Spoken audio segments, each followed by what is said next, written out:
सक्छ होला प्राणले मुखा नखोको भयो दिदीको त्यसलाई के गर्नुहुन्न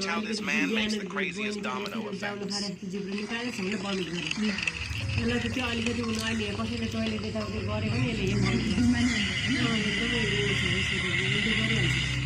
अहिले त बहिनीले त्यो आँटी गर्न राख्यो भने ऊ 2 बस्तर भाग्छ यसले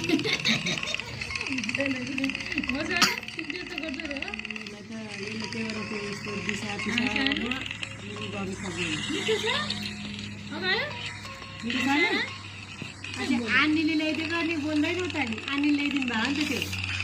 बोल्न बोली सारा नबोल्ने अब बोल्छ नबोल्ने बिहान पनि तल दिदीसँग बोल्नु गएको